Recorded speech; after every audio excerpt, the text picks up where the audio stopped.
Sleeping Beauty. Duke's story soon spread. The engines told Mr. Hugh. Mr. Hugh told the fin controller. The fin controller told the owner. The owner told His Grace. His Grace told the small controller. The small controller told the fin clergyman, and the fin clergyman told the fat one. That is why one morning the two clergymen and the small controller were looking at maps. Our railway, said the small controller, is laid on the bed of the old one, but swings round to end at the road south of that village. The old line kept on straight. It went north of the village and then to the mountains. The maps show the works at the old station. If Duke is anywhere, he's there. Are you writing another book, sir? Yes, said the fin clergyman, but not about you. He smiled at their downcast faces. Cheer up, he went on. It's about a nice old engine who is lost, but if you're good, the artist might put you in the pictures. Oh, thank you, sir. So the clergyman told them about Duke and Falcon and Stewart. So you see, he continued, poor Duke was left alone. Three small engines sighed sympathetically. And we want to find him and mend him and make him happy again. Your controller wants to help, but if he can't, if you're naughty.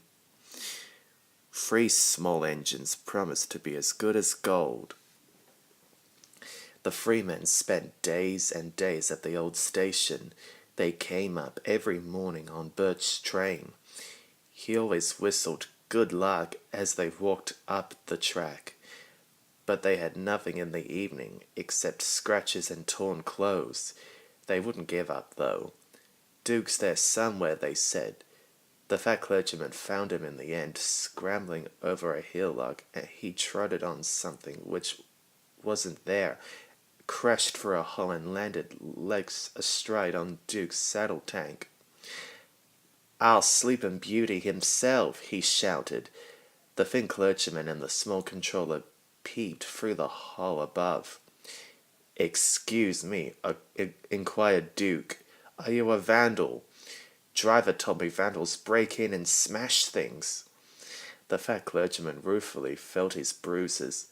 Bless you, no, he laughed. I'm quite respectable. I dropped in because I couldn't find your door. And he told Duke about Falcon and Stewart.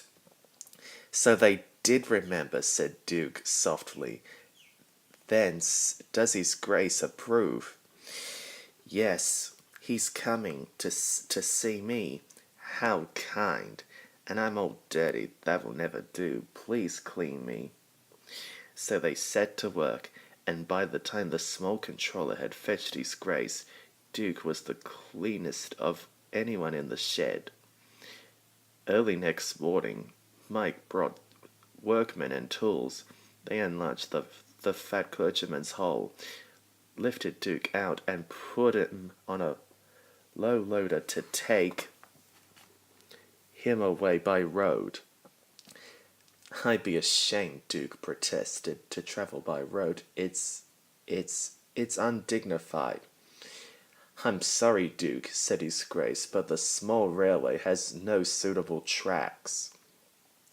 Duke gave in then, but so many people came out and greeted him that he felt better.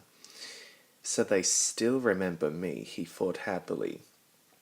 Donald was waiting with a flat truck.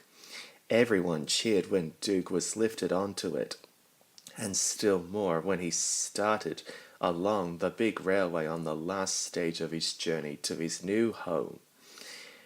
Peter, Sam, and Sir Handel were on early term. They peeped out of the shed. He's there, they whispered.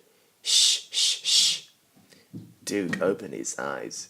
You woke me up, he grumbled. In my young days, engines were seen and not heard, Grandpa, remember? I remember, said Duke. Two in down and good-for-nothings called Falcon and Stewart. Good for you, Grandpuff. We're glad you've come.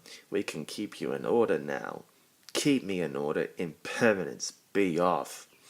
The pair chuffed away, well content. Impermanent scallywags, murmured Duke. But his old eyes twinkled, and for the first time in years he smiled as he dozed in the sun.